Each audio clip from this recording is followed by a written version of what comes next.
Excellent.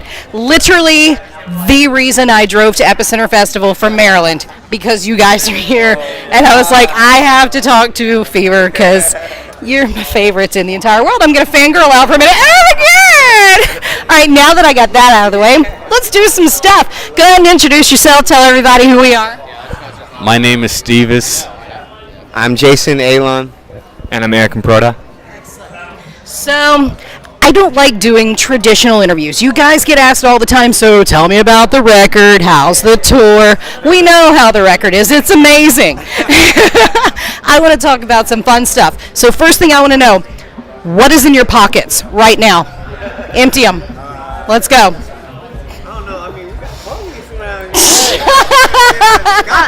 All right, show me the legal stuff in your pockets. Let's do it that way. All right, we got a fun haul here. So I see lots of cell phones. Who's the most famous person in your phone? Obama. Obama? Yeah. Oh shit. I'm just playing. I don't know. I guess. I don't know. Trav? Yeah, Probably Trav. Yeah, that's gonna be all around. Yeah, like Trav. Okay, which makes sense because you guys worked with him on the remix of Made in America, right? Yeah. And we work with Trav as well as John Feldman on all of everything. So like they're part of this collective. They're like the 5 members of this sort of collective, and they're the other 2. Yeah.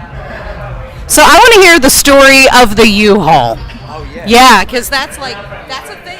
Yeah. Yeah. So where we performed that demonstration was in Inglewood, California, and in Inglewood, California, currently right now we're seeing something that a lot of people are calling gentrification, as well as land grab and acquisition of land, where people are getting removed from where they call home. So we wanted to go and exhibit and demonstrate a moment of freedom, as well as doing something that you want to do the way you want to do it, and show that you don't necessarily have to always be told yes. You don't always have to be authorized. You don't always have to be, allowed to do things. And so, Inglewood, I'm actually from there, and we have all of us have a relationship with Los Angeles in various ways, and that's kind of where this project was birthed. So we took it to Inglewood, and we kind of let people know that we were going to be there, but really sort of in cryptic ways. And a couple hundred people showed up, and the reason we asked people to be there without telling them there was even going to be music, we didn't even tell them it was a music thing. We just said, if you want these things and ideas of freedom, if you want to be represented, if you want to feel, if you want to feel something, and a couple hundred people showed up on July 4th to Randy's Donuts parking lot, and we pulled up in the U-Haul, and we had our first ever demonstration. Yeah. Oh, I was gonna hand it to you. Oh, okay, fine, gentlemen and all, whatever. So I've seen you guys live a few times. Vegas was the first time I was ever exposed to you guys a couple years ago, and then Rock on the Range, got to see you again, and then up in New York. Are you part Spider-Man? Yes. So that's why I never actually throw up the horns, because that thing or web will come out of my hand if I do that. So I don't be doing. You'll never see me throwing up the horns really, but I mean, all of us really, and that's the cool thing about this project is these two were my favorite to watch in music. Period. Just my favorite. So being in a group with these two. And us as a trio, we kind of just encourage each other to be the best we can as far as performance is concerned. But also, people always ask, is it a friendly competition? It's not a competition. It's more so just fully inspired at all times to while out, because that's how we enjoy ourselves, really. So do you ever look out and you're like, oh God, he's on the monster truck. Here he goes again. Yeah, I don't actually see them on stage as often as I do see them on other things. So I'm just kind of used to it at this point. Half the time I literally look up and there's no one on stage. Yeah. So you just kind of get used to it. But yeah, it's been cool. It did, like Jason's saying, basically every single show you end up pushing yourself harder because you see everybody else around you do something. Like we talk about how a lot of times you think you're at your most energetic and then someone else does something and you just literally get pushed to another level. And we try and do that every show when we can. I looked up in the balcony in New York, and you're wearing a drum, and you're hanging off the balcony just shredding.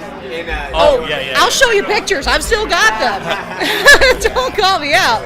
So yeah, I tried to actually make this a little more fun and interesting, and I was shut down really quick. I wanted to take you guys on the Ferris wheel and do this whole thing, and I was told no. See that face right there? But I was told no. So no, that's exactly it. He was afraid you were going to climb it, and the insurance would have been terrifying. So yeah, maybe we'll sneak over later.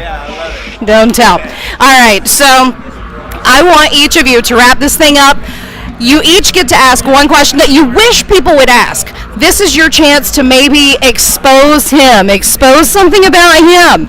You can ask anything you want. Yeah, anything you want people to know. This is your chance. Someone go first. I don't know. It's not to expose. Who's your favorite skateboarder? Andrew Gallagher, my best friend. He's on the cover of Automatic magazine. He board slid that 15 stair. He's better than all y'all. And then shout out to Elijah Burrow, my little homie, for sure. Steve, who's your favorite skateboarder? I think style-wise, Jim Greco, just for dressing how he wants, but also bombing like any set ever. But I think like for the good of skateboarding in general, probably the Gons. What about you? I have a lot, but I feel like Heath Kirchart, since I was a kid, was just like the coolest. Like, he was the coolest without outdoing anybody. He just literally was cooler than everybody. Yeah. Him on the mega ramp, just going back and the back three, over and over and over again. Yeah, no grab, never done it before. Yeah. Make a heel flip cooler than anybody else that does a heel flip. Sick. What's yours? I don't know. You want to steal one of my questions? What's your least favorite interview question? Oh. These will be when I ask. My least favorite interview question. I don't know, man. It's usually like you know what you said earlier in this interview. Like, look, I know that everybody's gonna ask you this X, Y, Z. It's just like when everyone knows that. I like you acknowledge. Yeah. That's awesome. Yeah. Because I get that it's an interview. There's information that people haven't heard. There's information that you haven't. I get it. So the same questions are gonna get asked. I just like that you're like, look, off top, here it is. Yeah. I realize that. So we're gonna take this left turn and we're gonna make it fun. I like that. So there's not even really for me even a one, because I don't know. Like it's a vibe for me. Yes, I was just gonna say. Remember in Europe, when you really don't want to be there. You know what I'm saying? If you got contract. We've done like interviews where there's just like, okay, so what's the threes mean? Yeah, and then like. Cool. But then we've had sick interviews where they're like so invested in the issues that are happening where they live, like that girl in Russia in Europe. There was like a lot of stuff happening, and she's very invested in that and looks for the band for our opinions on that. And like it's just when you care and you mean it, that's when the interviews are the coolest. Yeah.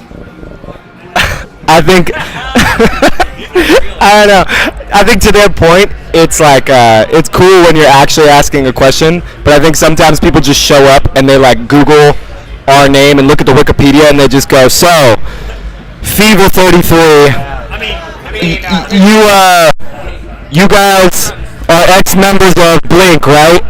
Yeah. And then they're like, this is always when they go, you guys have a message. What is it? Right. And again, like we'll talk about anything you ask, but you can just tell sometimes when somebody literally had no idea what's going on. But honestly, other than like the vibe and anybody taking more than a minute to look us up, we'll answer any question. We're pretty cool about that stuff. Oh, my least favorite interview question. No, I'm just kidding. Guys, I cannot thank you enough. If you want to become part of the movement, find these guys. They're everywhere. They're in your face. They're the ones. These are the guys to watch. They're going to explode, and you're going to be like, damn, Carolina. Thank you for letting me on to this, guys. Thank you from the bottom of my heart. Thank you. Thank you.